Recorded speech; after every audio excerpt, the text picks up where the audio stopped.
kemuliaan beliau di hadapan Allah Subhanahu wa taala. Yang sama-sama kita hormati Ketua DKM beserta seluruh jajaran pengurusnya, para umara, Ketua RW beserta seluruh jajaran pengurusnya, para Ketua RT beserta seluruh jajaran pengurusnya, Ketua dan seluruh jajaran pengurus majelis, Ketua beserta seluruh jajaran panitia pelaksana pada malam hari ini, wabil khusus para jamaah sekalian yang hari ini hadir, baik yang pakai seragam ataupun yang tidak, baik yang sudah lunas seragamnya atau masih 2 kali lagi cicilannya. Oh, sudah lunas.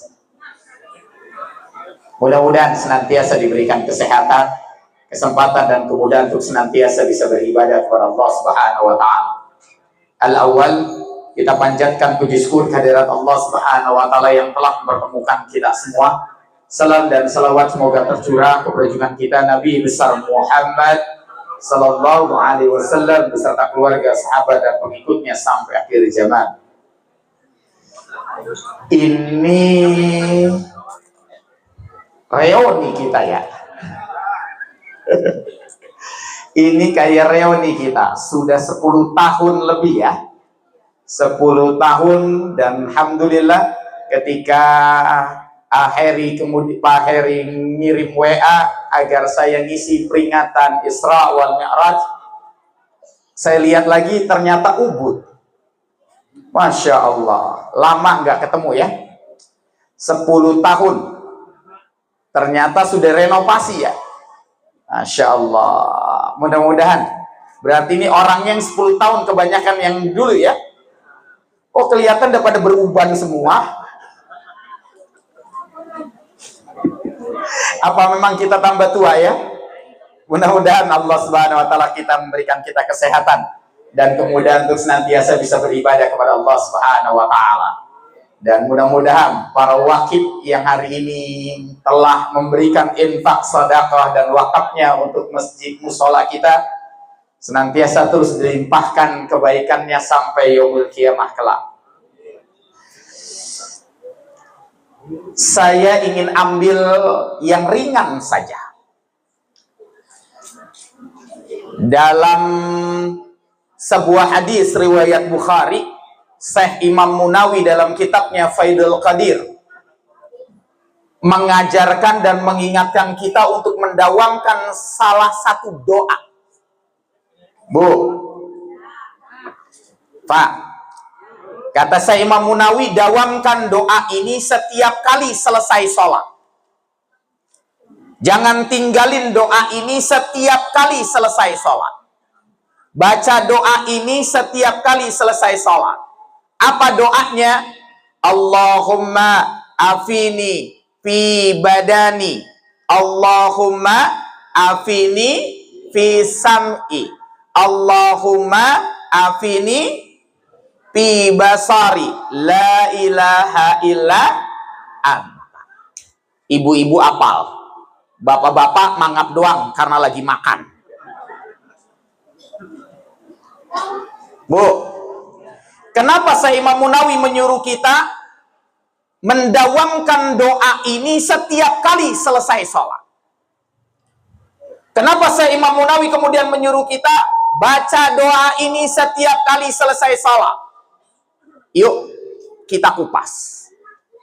Allahumma afini fi badani, ya Allah sehatkan badanku. Pak, yang pertama diminta kepada Allah Subhanahu wa taala adalah sehat badan. Kenapa harus kemudian minta kepada Allah Subhanahu wa taala sehat badan kita? Jangan lupa, nikmat tertinggi setelah nikmat iman dan Islam adalah nikmat sehat. Nikmat tertinggi setelah nikmat iman dan Islam adalah nikmat sehat. Yang dengan kesehatan kita bisa sujud, yang dengan kesehatan kita bisa taat, yang dengan kesehatan kita bisa sholat. Ustadz, ada orang yang hasanal jismi, badannya bagus, rumahnya bagus, punya kekuasaan, punya harta, tapi kagak sholat? Ada. Banyak. Di sini mah nggak ada sholat semua ya. Kelihatan kok. Iya, kalau nggak kelihatan, ma bapak jin semua di sini. Kelihatan. Sholat. Jangan lupa, esensi dari peringatan Isra wal Mi'raj adalah tentang pelaksanaan kewajiban sholat. Makanya cukuplah kalau seandainya ada orang yang hasan al-jismi, badannya bagus, punya kekuasaan, punya harta benda, rumahnya dekat dengan masjid dan musala, tapi dia meninggalkan sholat, cukup Allah Subhanahu wa taala berkata dengan kalimat fahallafa min ba'dihim halpun adau shalah. Cukup. Allah cukup berkata, Allah tidak akan menghancurkan suatu kaum, Allah tidak akan menggantikan suatu kaum, Allah tidak akan menghancurkan suatu kota, Allah tidak akan menghancurkan suatu negara, Allah tidak akan menghancurkan seorang manusia, halpun adau shalah, sampai dia lalai dalam ibadahnya. Cukup. Jadi kalau hari ini kita ingin keluar dari semua masalah dalam kehidupan kita, kalau hari ini kita ingin hidupnya tenang, kalau hari ini kita kemudian ingin lepas dari semua persoalan ujian-ujian hidup kita, nggak ada pilihan kain, engkau harus tetap sholat. Sini penuh nggak nih? Subuh penuh nggak? Penuh nggak bapak-bapak? Luber. Jangan kayak masjid di sana, Pak. Cuma 4. 1 imam 3 tiang. Banyakan tiangnya. Di sini untung nggak ada tiang ya. Udah hilang ya? Dulu ada ya? Masya Allah. Waktu peletakan pertama kita ada nggak? Hujan-hujan wali kota nggak datang lagi. Masih ingat saya. Tapi kenapa nggak ada tiangnya, masih banyak yang nyender ke tembok ya?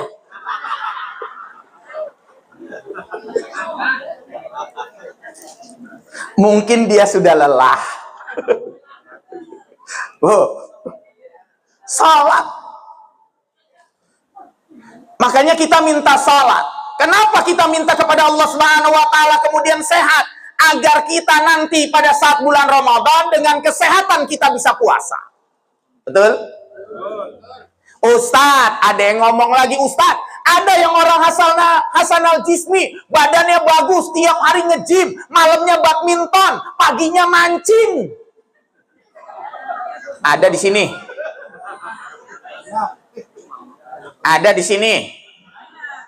Malam badminton, pagi mancing, langsung nge-gym. Wah. Ada orang yang badannya bagus, tapi nggak mau kemudian dia puasa Ramadan. Jangan lupa, Rasulullah SAW telah menyampaikan dalam sebuah hadis qudsi, sebuah ancaman. Jangan lupa, nanti yang menjadi saksi dalam kehidupan kita di akhirat itu bukan cuma istri kita. Yang menjadi saksi di akhirat itu bukan cuma seorang suami. Yang akan menjadi saksi di akhirat itu bukan cuma anak kita. Yang nuntut nanti di padang mahsyar bukan cuma orang terdekat kita, bukan cuma tetangga kita, bukan cuma orang di sekitar kita. Tapi nanti yang akan menuntut kita dan menjadi saksi, apa yang dikatakan Rasulullah, as-siyamu wal qur'ani yasfa'ni lil abdi yaumal qiyamah. Puasa dan Al-Quran akan nuntut kamu nanti di akhirat. Nuntut. Kata puasa, ay Rabbi, saya tidak reda dengan si fulan. Kenapa engkau tidak reda dengan si fulan? Dia badannya bagus, suka sepedahan keliling alam sutra, sok-sokan sudah tua main badminton, 2 set lagi. Malamnya minum gabapentin, obat saraf tepi biar nggak encok. Kata mama, laki gua tuh.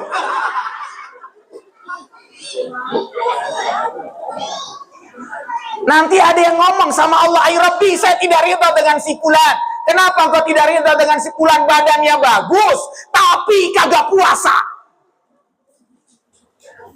Hati-hati, nanti puasa akan nuntut kita. Wal Qur'ani, nanti Al-Quran akan menuntut, ay Rabbi, saya tidak reda dengan si fulan. Saya tidak rela dengan si fulan. Kenapa kau tidak rela dengan si fulan? Si fulan hasanal jismi, badannya bagus. Kalau ngaji nggak pernah nyender. Oh, yang nyender aman. Nih yang kagak nyender nih. Hasanah jismi, badannya bagus, dia nggak pernah nyender, mulutnya kagak bisu, dia bisa ngomong tapi nggak pernah mau ngaji Quran. Padahal tiap hari karaokean. Habis hadro dia karaokean. Gua nyindir. Yang sudah ditunjuk nih, ditunjuk Anda dipilih untuk membaca salawat, yang ditunjuk Anda dipilih untuk senantiasa membaca salawat, mendendangkan salawat, dipilih jadi tim hadroh, dipilih jadi tim rebana, dipilih untuk membaca, kemudian berjanji rawi. Anda sudah tanpa sadar nih Allah tunjukin supaya baca itu. Jangan di rumah ganti karaokean. Ada yang begitu tuh. Di sini aja dia enak banget. Salatullah, salamullah. Di rumah malam-malam gelap ya. Lu ganti dangdut. Tuh, kalau adanya anggotanya begitu, keluarin. Semuanya. Apalagi kalau ada anggotanya udah teng teng teng, gue udah kagak demen dah.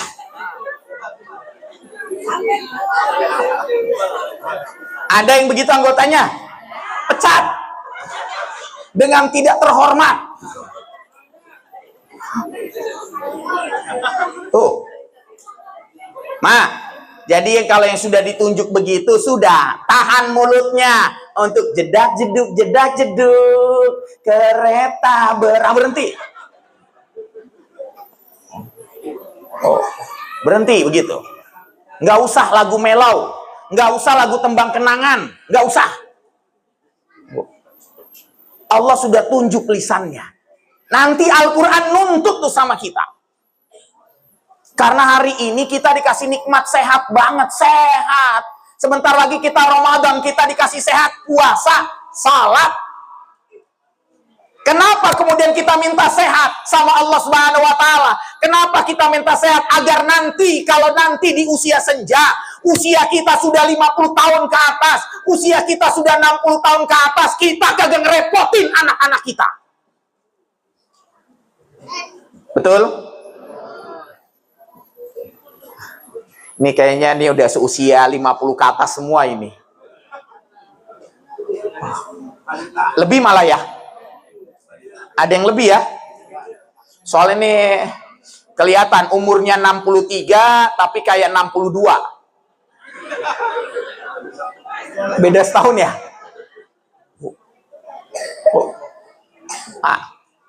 Kita minta sehat Pak di usia senja.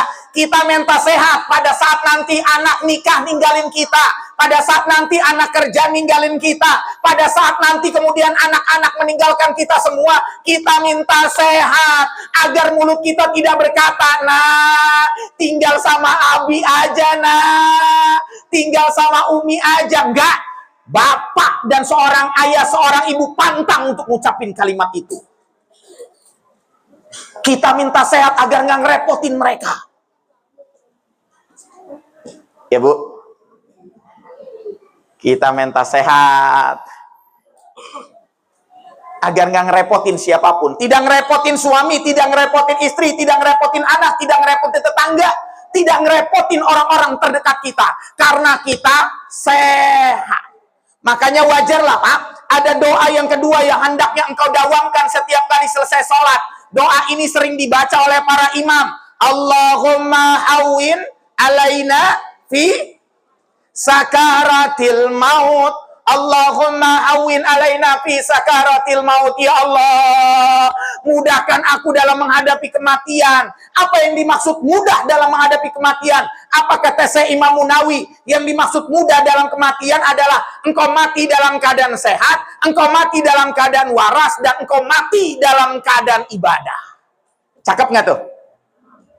Mati dalam keadaan sehat. Bu, yang pertama mati dalam keadaan sehat. Kita nggak mau mati dalam keadaan lagi dirawat. Kita nggak mau mati dalam keadaan kemudian berbulan-bulan di rumah sakit. Bu, saya 3 tahun kerja di Darmais. Bagian apa Ustadz? Saya bagian doa.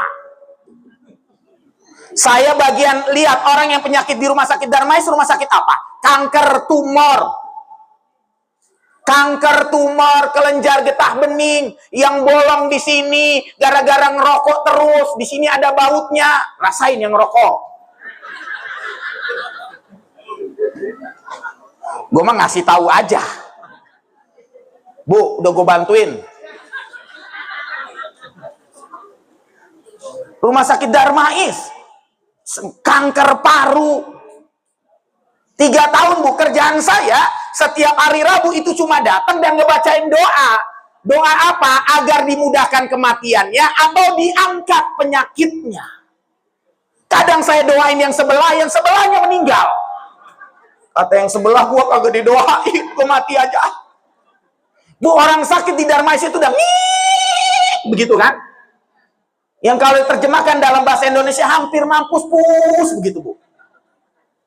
Udah deket. Nggak enak Bu. Bahkan begitu banyak orang yang dirawat di rumah sakit Darmais. Cuma paling lama seminggu, paling lama 2 minggu anaknya kemudian nemeninnya. Setelah itu nggak akan pernah lagi ada anaknya nongol di sana. Siapa yang nemenin? Perawat. Ditinggalin begitu saja. Makanya kita minta mati dalam keadaan sehat. Yang malam ini batuk, besok meninggal, cepet. Ada di sini yang lagi batuk. Ngerepotin gak tuh? Ngerepotin orang gak? Nggak ada yang mau batuk nih.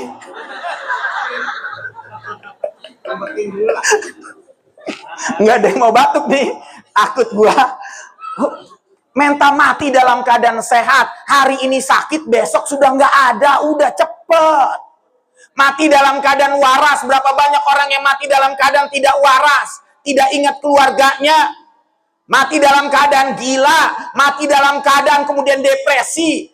Berapa banyak orang mati dalam keadaan tidak ingat Allah Subhanahu wa Ta'ala. Kita minta mati dalam keadaan waras. Kita masih ingat kemudian anak kita. Kita masih ingat kemudian istri kita. Kita bisa menitip pesan. Salat. Umi, jangan belanja online terus. Begitu. Itu pesan untuk istri. Bu, hati-hati. Hati-hati. Ada sebuah nasihat yang diingatkan. Siapa yang hobinya belanja online, meninggalnya diantar JNE. Herin.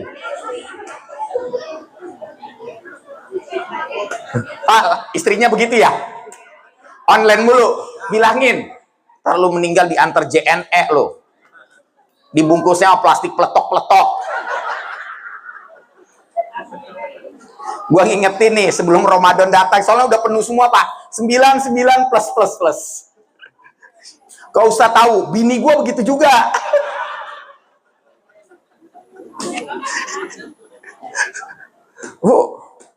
Bayangin. Kita minta sehat agar nanti tua nggak ngerepotin siapapun.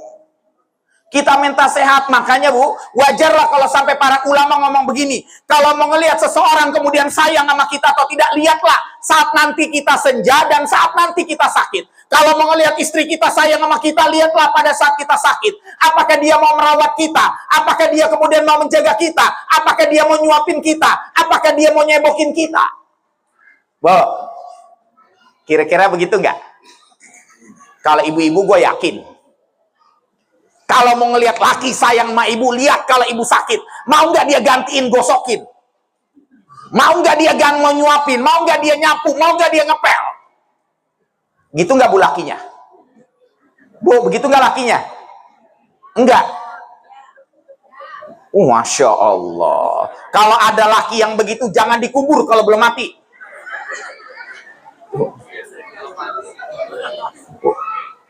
Kalau mau lihat seseorang sayang sama kita atau tidak, lihatlah pada saat kita sakit.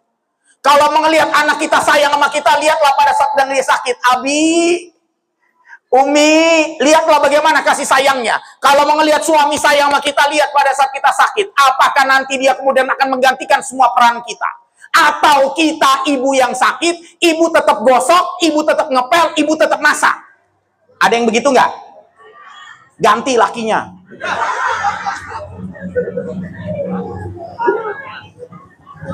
Bu, Pak, kalau istri mah nggak ragu dah, bapak akan disuapin, bapak akan tetap kemudian dilayanin, tapi ngomongnya aja pedes. Lu lemah banget jadi laki lu. Mudah-mudahan nggak ada istri begitu tuh. Oh, jangan lupa peristiwa Isra wal Mi'raj, Bu, diawali itu dengan kesedihan yang sangat panjang oleh Rasulullah, dialami oleh Rasulullah. Makanya para ulama menyebutnya sesungguhnya peristiwa Isra wal Mi'raj dengan sebutan tasliyah. Kenapa disebut tasliyah?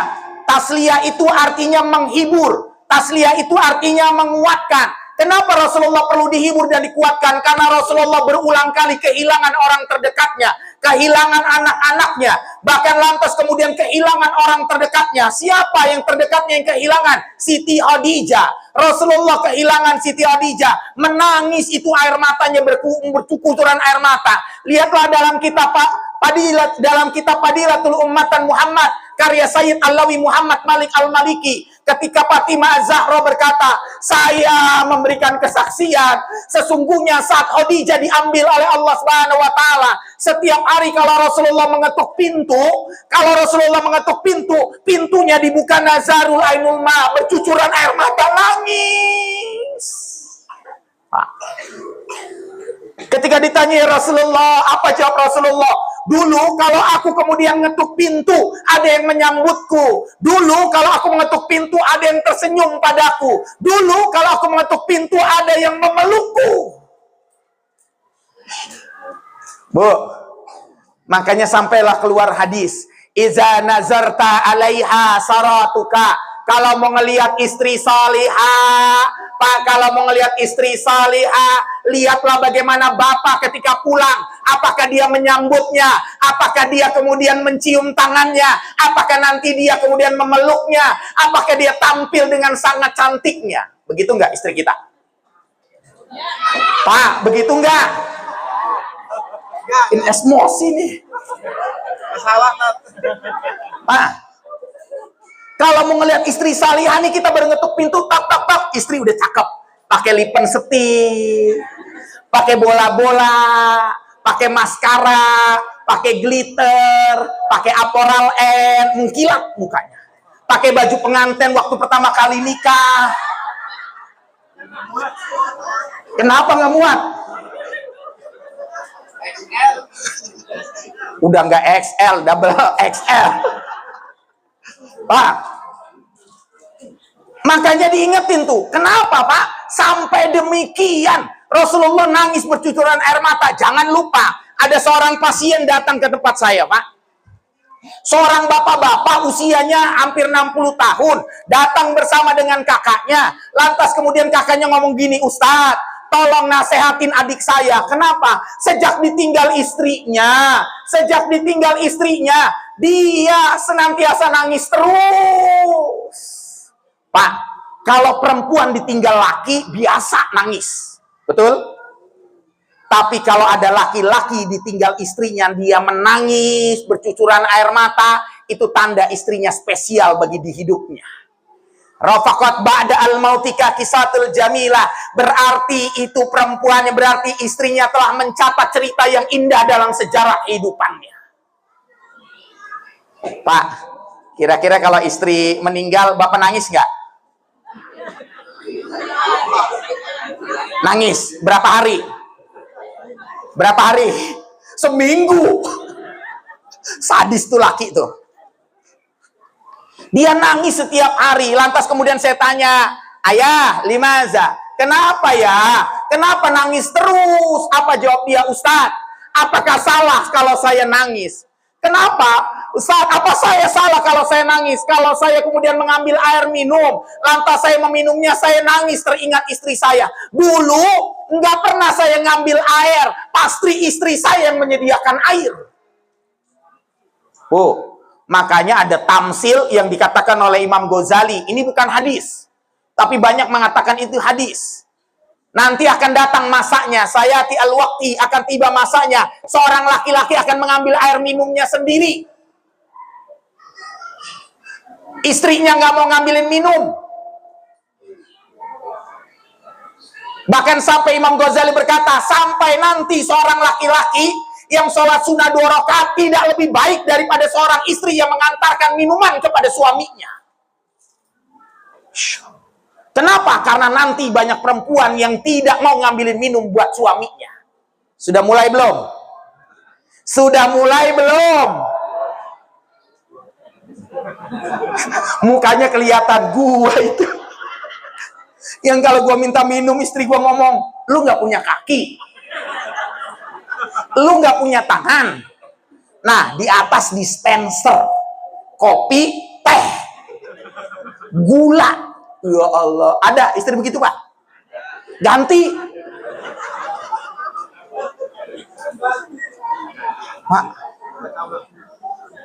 Mak bayangin. Sampai datang nanti masanya itu. Ustadz, apa saya salah kalau saya lagi makan, saya teringat istri saya karena saya nggak pernah ngambil makan sendiri? Apa saya salah, Ustadz? Kalau saya lagi ngegosok, saya teringat saya dulu nggak pernah ngegosok sama sekali. Apa salah saya, Ustadz, kalau saya berdoa ingat istri saya nazarul ainul ma, menangis bercucuran air mata? Saya jawab tidak salah. Rasulullah pernah mengalami hal yang sama seperti yang kau rasakan. Rasulullah menangis sampai terhuyung-huyung, teringat Siti Khadijah. Kalau dikasih minuman, Rasulullah letakkan itu minumannya di tempat duduknya Khadijah. Kalau Rasulullah dikasih makan, Rasulullah meletakkan makanannya di tempat Khadijah. Sama. Maka Rasulullah itu dihibur sama Allah dalam peristiwa Isra wal Mi'raj. Makanya keluarlah begitu. Iza nazarta 'alaiha saratuka. Wanita salihah kalau dipandang menyenangkan hati suaminya. Wanita salihah kalau dipandang membuat masalah pada suaminya hilang. Pak, begitu nggak Pak? Bapak pulang nih dari kantor punya masalah, ngelihat istri tambah masalah, apa hilang masalah?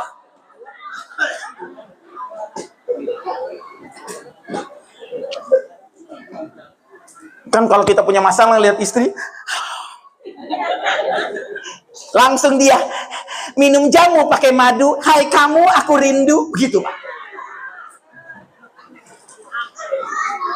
Ada laki begitu tuh. Ingin. Kita minta sehat Pak badan. Yang kedua, Allahumma afini fi sam'i, pendengaran. Kenapa kita minta kemudian pendengaran kita sehat? Pak, salah satu nikmat tertinggi ini telinga nih. Kenapa? Agar kita masih bisa dengar panggilan salat, azan, agar kita masih bisa dengar kemudian tilawatul Quran, agar kita masih bisa dengar salawat, agar kita masih bisa dengar nasihat dari guru-guru kita semua. Kita masih bisa dengar. Makanya Imam Ghazali dalam kitabnya Mukasyafatul Qulub sampai ngomong begini, kalau engkau masih Allah izinin mendengar azan, berarti Allah nyuruh kamu sholat. Kalau engkau diizinin masih dengar orang membaca Quran, berarti Allah sedang datangkan hidayah pada dirimu agar engkau baca Quran. Kalau engkau kemudian mendengar bacaan salawat, Allah lagi nyuruh, lagi datangkan hidayah agar engkau membaca salawat. Jangan sampai nanti Allah marah sama kita. Makanya kata Imam Ghazali, yang namanya hidayah itu dibagi menjadi 3. Yang pertama, amsalu qataratil matar, seperti tetesan air hujan. Seperti tetesan air hujan. Hidayah yang seperti tetesan air hujan itu apa Ustaz? Contohnya nanti Ramadan. Pak, Ramadan itu bulan kasih sayang Allah Subhanahu wa taala kepada kita semua. Pak. Makanya ngomonglah Pak, sampai ngomong begini. Dalam sebuah hadis qudsi, Nabi Adam dipanggil sama Allah. Ya Adam, aba'as ba'sun nar, bahwa masuk manusia-manusia ke dalam neraka. Bertanya kemudian Nabi Adam, ay rabbi wa ma ba'sun nar, berapa banyak orang yang harus aku masukkan ke dalam neraka? Berkatalah Pak, berkata Allah, ya Adam min kuli alfin, dari tiap 1000 orang cuma 1 yang masuk surga, 999 orang masuk ke dalam neraka. Pak, kira-kira kita yang 1 apa yang 999? 1 pede banget tuh. Kalau yang 1 saya tanya, amalan istimewa para sahabat, amalan istimewa guru-guru kita, amalan istimewa para ulama-ulama. Pak, 1 saya tanya, para ulama, para sahabat, guru-guru kita semua amalannya Pak, salat malam 11 rakaat. Kita berapa rakaat? 2. Betul? Para ulama salat duhanya Pak 8 rakaat. Kita 2. Para ulama Pak, para sahabat menghatamkan Quran 3 sampai 10 kali dalam sebulan. Kita saat Ramadan juz 1, juz 2, juz 3, juz 4, juz... Lu hataman barang itu namanya.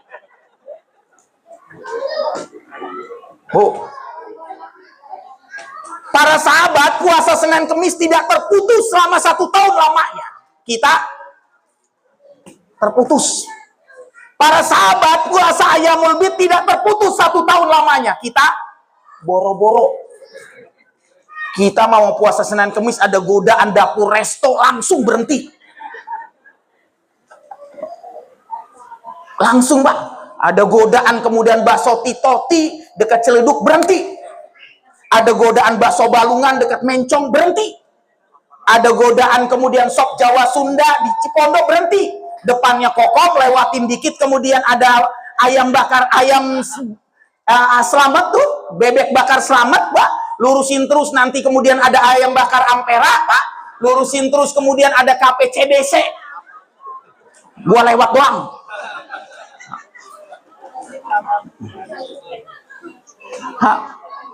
Kita nih jauh, makanya Imam Ghazali sampai ngomong begini, idza jaa sahru Ramadan, disebabkan karena adanya bulan suci Ramadan, maka kita yang termasuk 999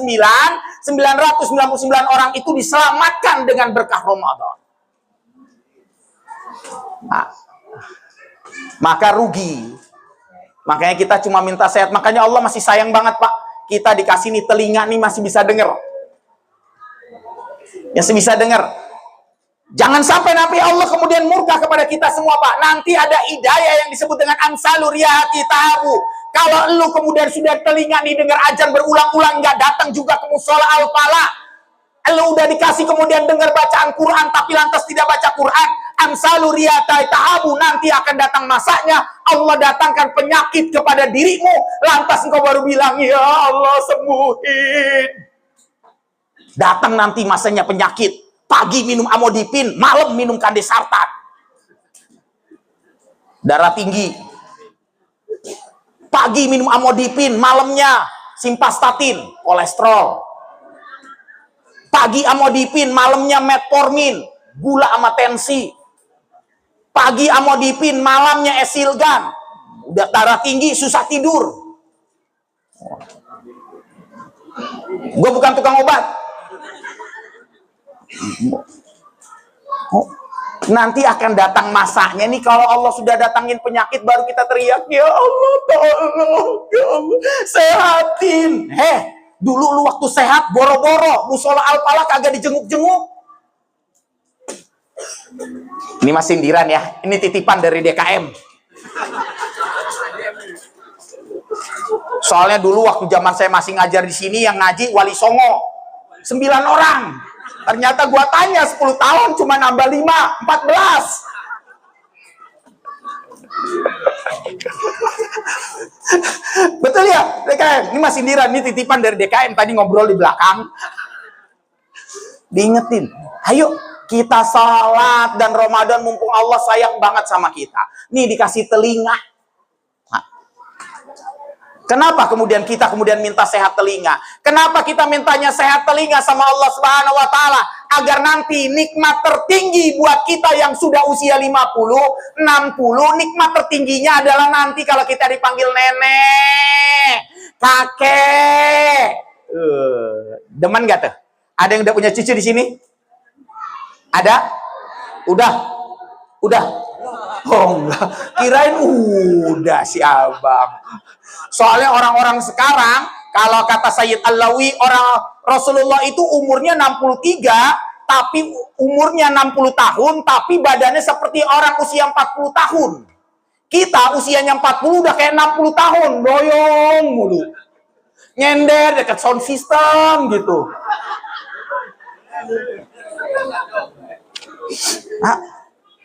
Kakinya dilurusin, nakuk-nakuk mulu. Posisinya tahiyat mulu. Padahal lagi nggak sholat, dia tahiyat terus. Ini kita minta telinga nih agar kita nanti seneng. Dipanggil nenek sama kakek itu seneng banget. Jangan lupa, orang tua itu yang sudah senja, itu hatinya dibagi 3. Dr. Abdullah Nasi Ulwan dalam kitabnya Tarbiyatul Aulad sampai ngomong begini. Hati orang tua itu kalau sudah senja, hatinya dibagi 3. Kok hatinya dibagi 3? Iya, dia baru bisa tenang kalau 3-3-nya sudah terpenuhi. Apa 3-nya? 1, hatinya kenal tenang kalau seandainya anaknya sudah kerja. Tenang. Anak saya banyak banget. Anak yang pertama sudah kerja, tenang. Anak kedua sudah ngajar, anak pertama ngajar, anak kedua ngajar, tenang. Tapi masih berjejer lagi, masih 4 kali lipat lagi. Kalau anak sudah kerja tuh tenang hati. Kita kan sedih, bangun tidur, anak kita sudah kita kuliah, sudah sekolah, dia belum kerja, hati itu belum tenang. Yang kedua, orang yang sudah senja, Pak, hati baru tenang kalau kemudian anak sudah kerja, lantas sudah nikah. Tenang banget, Pak. Betul? Ya Allah, anak sudah nikah, tenang. Saya belum tenang. Bapak banyak yang bisa jadi belum tenang, anak belum nikah. Makanya banyak orang tua yang ngomong, gua belum mau dipanggil Allah, gua pengen ngeliat anak gua nikah. Betul? Gue pengen denger, gue pengen lihat. Yang ketiga, kita nih baru tenang kalau sudah gendong cucu. Maka nanti kita ngomong sama Allah, gue udah siap dipanggil kapanpun ya Allah, anak gue udah kerja, anak gue sudah nikah, gue sudah punya cucu, gue sudah siap dipanggil. Wa tarda bi qadaika, saya sudah ridha ya Allah, saya sudah ridha.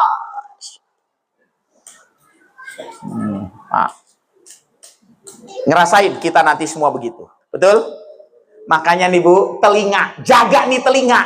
Jangan kebanyakan minum obat pereda nyeri, budek nanti telinga. Sakit kepala dikit, Panadol, Paramek, Tramadol, Lapistan. Begitu terus. Tirtiligo. Terus begitu. Nih telinga, nggak enak kan kalau nanti kita kemudian punya cucu, lantas cucunya ditanya, lu punya nenek? Punya gue nenek, tapi nenek gue budak. Ya. Nggak enak kan? Nggak enak. Makanya Pak, nih roh, mudah-mudahan telinga kita, maka jaga kesehatan Pak. Makanya saya selalu ngingetin orang tua, kalau udah usia, Ibnu Qayyim Al-Jauziyah dalam kitabnya Tibun Nabawi sampai ngingetin, kalau sudah usia di atas 40 tahun, olahraga terbaik itu 3. Kalau sudah 40 tahun ya, kita udah nih semuanya 40 tahun. Yang dekat sound system berapa tahun? Masih muda dia. 33, tapi kayak umur 32. Beda setahun ya. Orang yang usia di atas 40 olahraganya 3. Olahraganya nggak usah badminton. Gua nggak tahu konsep dari mana olahraga pada malam hari. Dalam jurnal ilmiah dilarang olahraga pada malam hari karena bisa menyebabkan dehidrasi. Kalau dehidrasi, kekurangan cairan, 80% tubuh kita isinya cairan. Kalau kekurangan cairan akan menyebabkan medula oblongata, sumsum tulang belakang berkurang produksinya. Kalau dia sudah berkurang, maka terjadi peradangan pada setiap sendinya, akan menyebabkan pengapuran.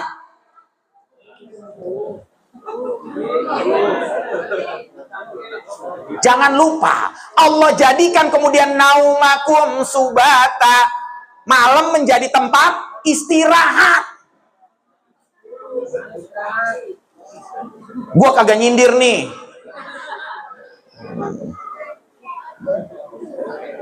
Kalau mancing gimana Ustadz? Sama aja, udah waktunya tidur lu mancing. Orang mah jadi Sunan Kalijaga, lu Sunan jaga kali, mancing mulu. Mending kalau dapat yang gede, dapatnya betok sama sepat doang. Bapak mancing tuh ada ibu-ibu yang berdoa sama Allah dengan usuknya. Ya Allah, ya Allah, tolong saya, Allah, lumputin hati suami saya agar nggak mancing terus. Ada yang ngomong begitu doanya. Nah, hati-hati. Olahraga terbaik makanya diingatkan oleh Ibnu Qayyim al-Jauziyah 3. Yang pertama, puasa Senin Kemis itu olahraga terbaik bagi orang yang usia di atas 40.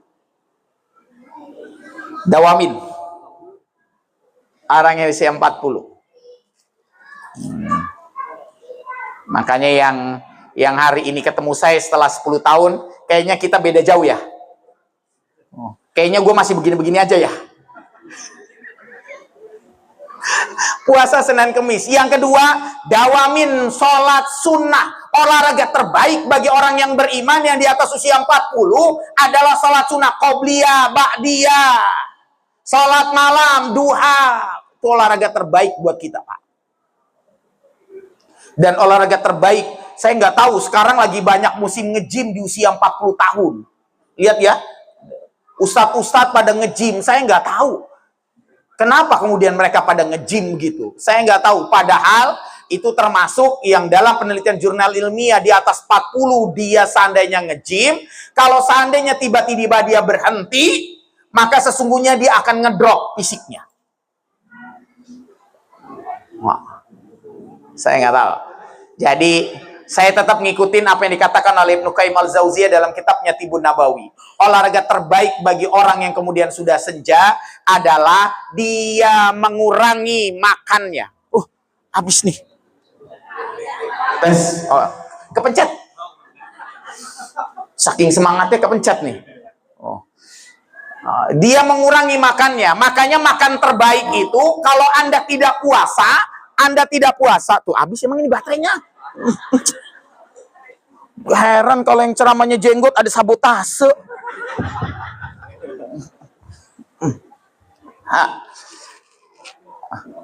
Lanjut. Orang yang usia di atas 40, Pak, kalau sudah itu kurangin makannya. Apa yang dimaksud kurangin makannya? Jangan lupa Ibnu Qayyim al-Jauziyah sudah ngingatin dalam kitabnya Tibun Nabawi. Orang yang di atas usia 40 penyerapannya akan lebih tinggi daripada pembuangannya. Kadang dia buang airnya 2 hari sekali. Ada yang buang airnya kemudian sehari sekali, tapi juga sedikit doang. Kayak tai-tai kambing kecil. Tapi penyerapannya cepat. Ustadz, saya makannya cuma sedikit, tapi kok berat nggak turun-turun. Ada yang begitu? Bahkan dia nyium bau rendang aja naik 2 kilo. Itu baru nyium doang. 2 kilo dia naik timbangan. Sampai dia berantem sama timbangan. Kayak timbangan nih salah nih.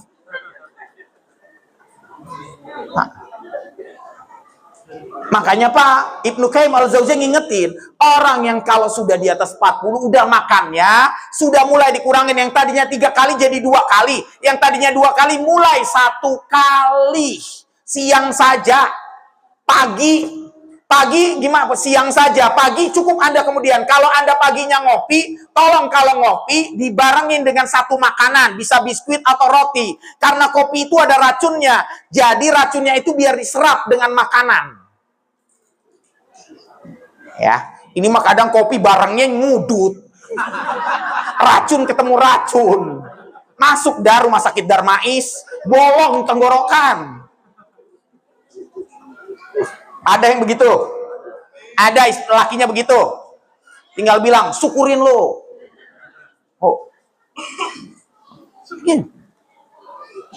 Tinggal bilang aja. Tapi kalau teh, jangan ada makanan. Karena teh itu susah diserap di dalam pencernaan.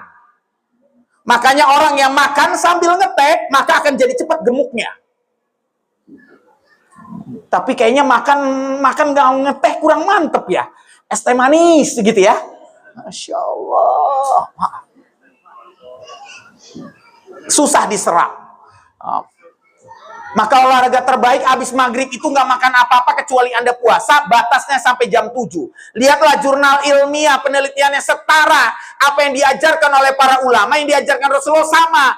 3 jam sebelum tidur jangan makan. Batasnya sampai isya. Oh, emang mungkin ya kalau pas Covid tukang nasi goreng kan nggak lewat waktu dulu ya. Ada yang lewat nggak tukang nasi goreng? Dicegat semua ya. Kalau lewat disemprot. Masuk gerbang mana aja disemprot. Bukan mati sama Covid, mati sama semprotan. Masya Allah. Kita ngerasain Covid-nya.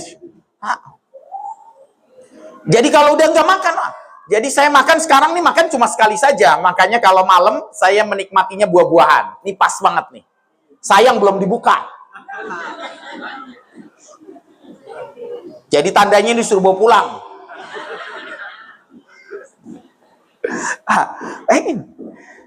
Jadi diminta, jadi olahraga itu. Saya nggak nyaranin Bapak untuk olahraga pada malam hari. Karena semua jurnal ilmiah memang melarang olahraga pada malam hari. Karena menyebabkan justru Anda justru malah lebih cepat tua karena dehidrasi. Ya, jadi berhenti untuk olahraga pada malam hari. Cukup sesuai dengan kaidah, dan tidurnya di bawah jam 10, jangan di atas jam 10. Makanya Ibnu Qayyim al-Jauziyah dalam kitabnya Tibbun Nabawi, orang yang tidur di bawah jam 10 akan diangkat 3 penyakit dalam hidupnya. Yang pertama penyakit jantung. Orang yang tidur di bawah jam 10 akan diangkat. Yang kedua, awet muda. Yang ketiga, Pak, tidak terkena penyakit pikun. Kita sudah diingatkan oleh para ulama dari jauh-jauh hari. Maka Pak, usahain. Itu yang kedua. Allahumma afini fi basari. Minta sehatnya mata. Kenapa kita minta sehatnya mata? Kenapa nggak mintanya sehatnya jantung agar nggak dipasang ring? Kenapa nggak minta sehatnya kemudian ginjal kita agar nanti nggak dicuci darah? Kenapa kita nggak minta sehatnya, ya Allah sehatin hati saya ya Allah agar nggak kena fatty liver, sehatin pencernaan saya ya Allah agar nggak kena kemudian nggak tiap hari minum omeprazol. Kenapa minta sehatnya mata? Karena nanti nikmat tertinggi nih mata Pak, nih masih bisa ngelihat saudara-saudara kita semua. Nikmat tertinggi masih bisa silaturahim dengan mata kita. Melihat saudara kita satu persatu tidak ada. Ini nikmat banget. Kita bisa ngelihat nih. Kita nikmat tertinggi nanti kita bisa ngelihat Al-Quran. Nikmat tertinggi buat kita semua. Kita masih bisa silaturahim dengan badan dan telinga yang masih bisa dengar, dan mata bisa datang di majelis ilmu. Makanya wajar Imam Zarnuzi dalam kitabnya Ta'limu Ta'lim sampai ngomong begini. Kalau engkau datang di majelis ilmu, jangan tinggalin 3 hal. Nih, kalau Anda lagi datang sini, sampai jam berapa kita? Kayaknya udah selesai nih ya. Jam 12. Ya Allah, gimana kalau jam 3? Nah, sedikit lagi. Kalau Anda datang di majelis ilmu, kata Imam Zarnuzi dalam kitabnya Ta'limu Ta'lim, adab lebih tinggi daripada ilmu. Kalau Anda datang ke majelis ilmu, jangan tinggalin 3 hal. Apa 3 hal tersebut? Yang pertama, nengok kanan kiri. Udah belum nengok kanan kiri? Jangan sampai ada yang datang. Mana samping gua, musuh gua lagi nih. Ada yang datang kagak nengok-nengok kanan kiri. Itu salah satu yang dianjurin, sunnah hasanah, kebiasaan baik yang dilakukan oleh para ulama. Kalau datang majelis ilmu, tengok kanan kiri. Yang kedua, musafahah, salaman. Jadi salaman. Jangan lupa ketika Anda salaman, berguguran semua dosa-dosa kita. Yang ketiga, ngucapin salam, berkata yang baik. Assalamualaikum, sehat sehat. Nah, jangan kemudian Anda baru ketemu, set, lu tuaan sekarang, nggak usah. Baru ketemu udah ngomongnya enak banget. Ada tuh yang begitu. Ketemu, lu gembok amat sekarang,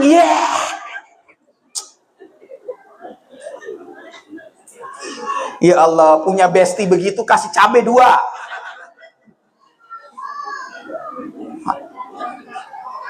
Tuh, adab lebih tinggi daripada ilmu.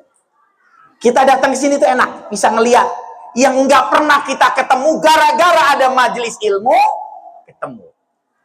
Ini kan banyak yang kita nggak pernah ketemu, sekarang ketemu kan? Masya Allah. Lama nggak ketemu. Ya, tadi saya nggak ketemu, udah lama banget ini, 10 tahun. Oh, padahal rumah saya jauh banget, lurus, belok, belok sampai.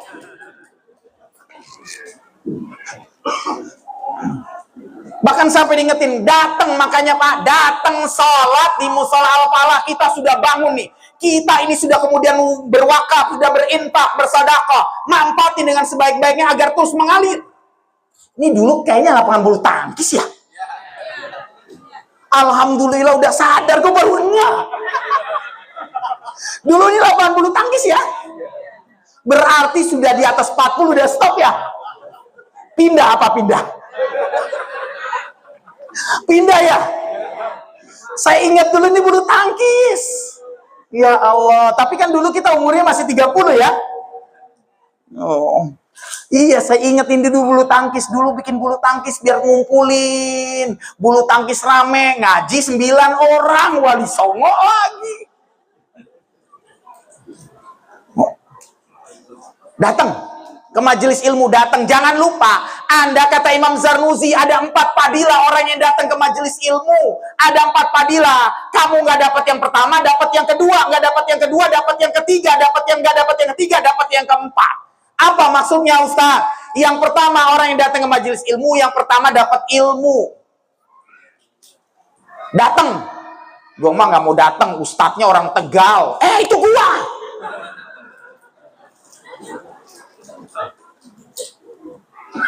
Ada tuh yang begitu tuh. Oh, pilih-pilih kalau ustadz. Ada nggak yang datangnya kalau datang pilih-pilih ustadznya? Padahal kalau nggak dapat yang pertama, dapat yang kedua. Tetap datang walaupun kau merasa nggak dapat ilmu. Datang. Gue nggak mau datang ustadz itu. Ustadznya anaknya 8. Itu gua. Gua juga loh. Pengen. Jadi tetap datang. Kalau kamu nggak dapat ilmu, dapat yang kedua, silaturahim. Betul? Kita dapat. Emang yang gotong nanti kalau engkau meninggal dunia siapa? Kalau bukan tetanggamu. Siapa yang gak akan gotong kemudian jasadmu? Apa dia jalan sendiri? Serem. Kalau kayak film keranda terbang di bioskop 21.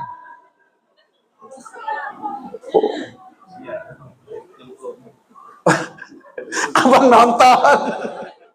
Tuh. Dapat sih yang kedua, silaturahim. Nggak dapat yang kedua. Gue mah nggak pernah dapat silaturahim. Kenapa? Saya duduknya di belakang, nyender dekat kaca.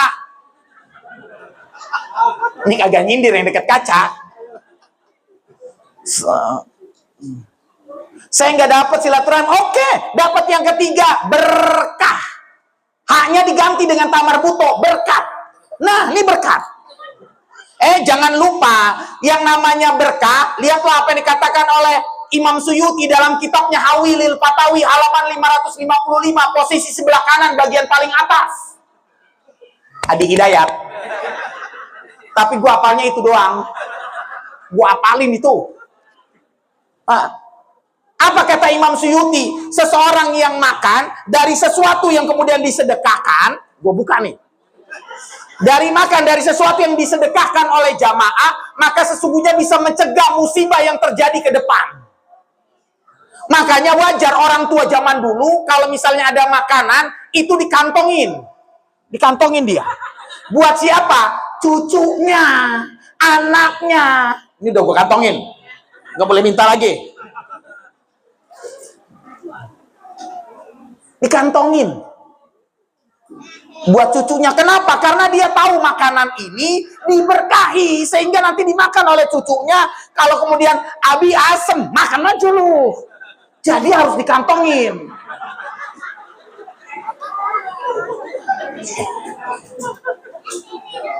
Plastik merah nggak ada.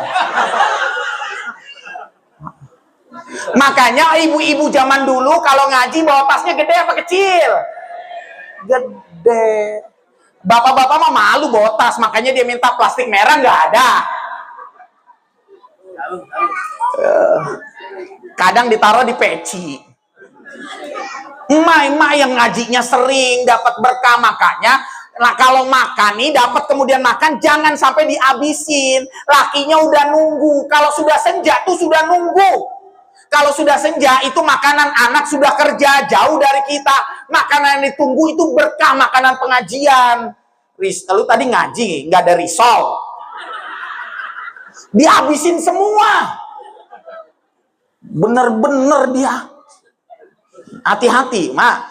Ada doa yang dibaca, Mak, yang jangan ditinggalin. Ini satu doa yang terakhir yang nggak boleh ditinggalin. Allahumma hasibni hisaban yasira. Ya Allah hasibni, ya Allah hisaplah aku nanti di yaumul hisab dengan hisab yang mudah. Kenapa kemudian minta hisab yang mudah? Karena nanti ada orang yang hisabnya berat. Ada ayah yang nanti dituntut oleh istrinya, ada suami yang dituntut istrinya, ada istri yang dituntut suaminya, ada orang tua yang dituntut sama anak-anaknya. Nanti akan berkata kemudian seorang suami kepada istrinya, "Ai Rabbi, saya tidak reda dengan istri saya." Kenapa engkau tidak reda dengan istrimu? Saya tidak reda dengan istri saya. Saya nggak pernah ngelarang dia ngaji. Saya nggak pernah ngelarang dia sholat. Saya nggak pernah ngelarang dia belanja baju di Cipulir dan Tanah Abang. Saya cuma minta tolong kalau dia ngaji, masak dulu.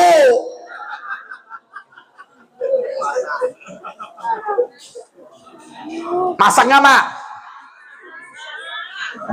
Dituntut nanti di akhirat. Nanti akan ada suami nuntut, saya tidak reda dengan istri saya. Saya nggak ngelarang dia sholat, ya Allah. Saya nggak ngelarang dia ngaji. Saya izinin semua kegiatan ibadah. Cuma saya mohon sama dia, tolong jangan masak, jangan belanja GoFood terus. Nanti dituntut, Bu. Hati-hati, kalau suaminya nggak ridho, suami mah diem aja. Suami kan begitu, marahnya diem. Diem aja, Bu.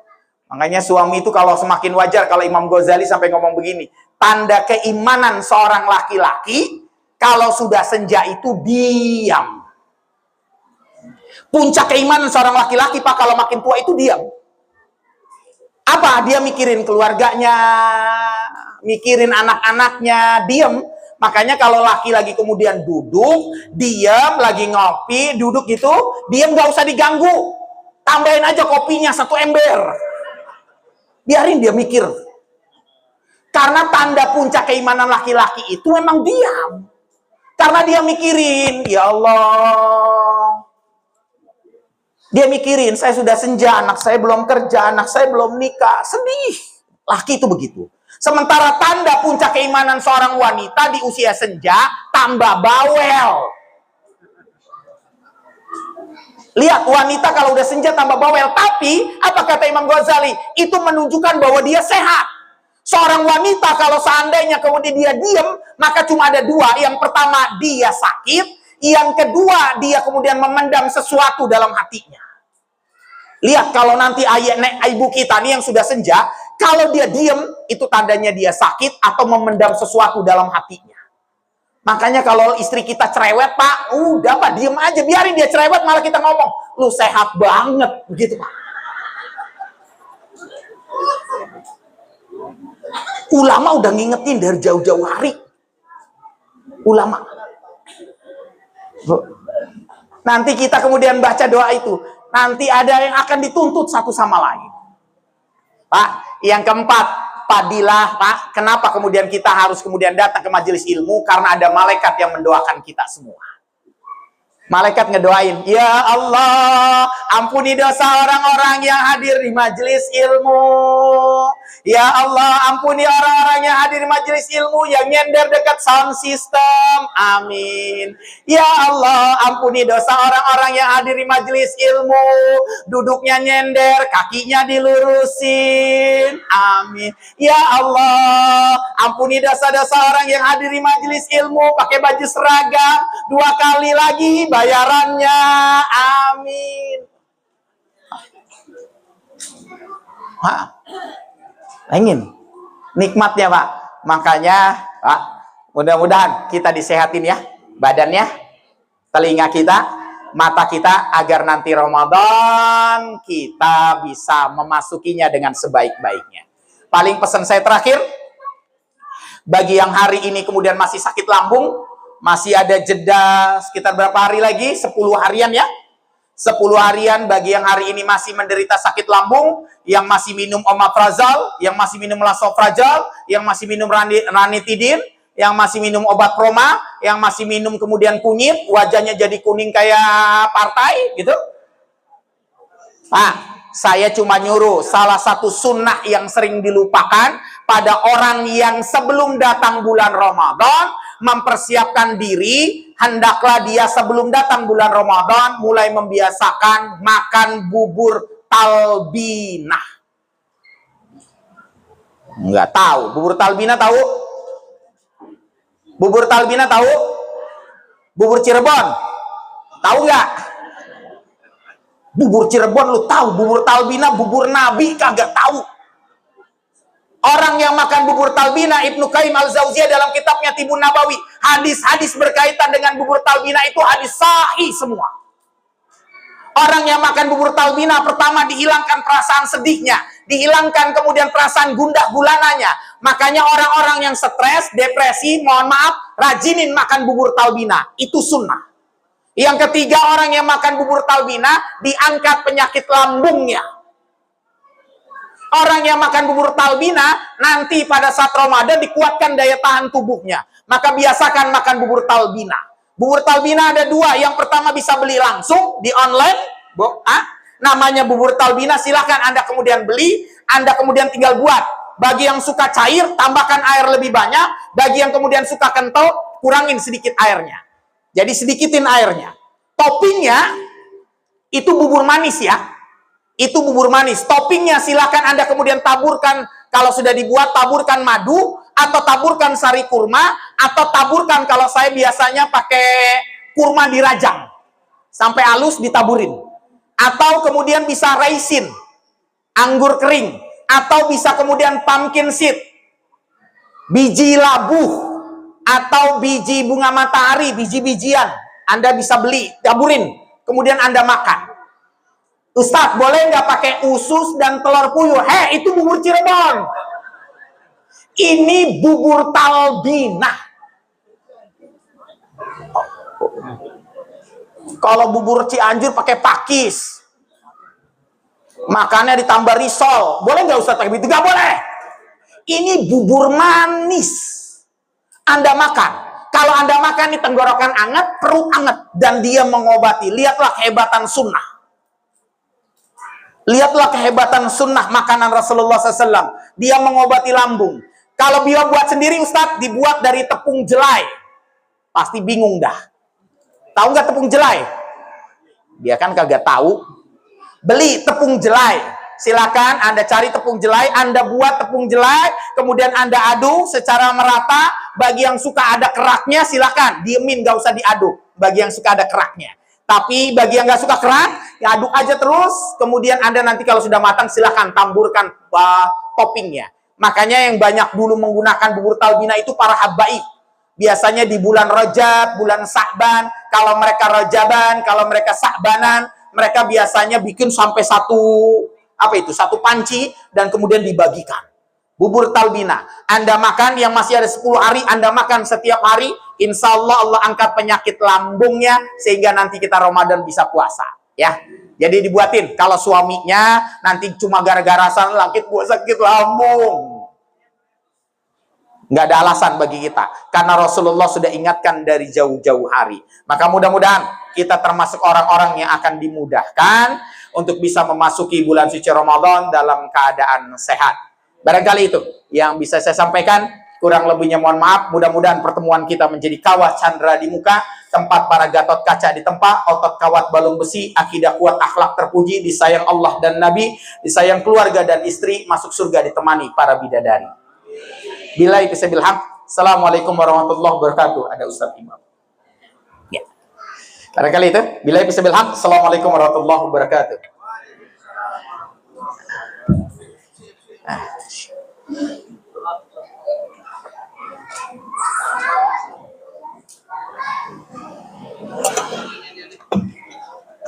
Ya.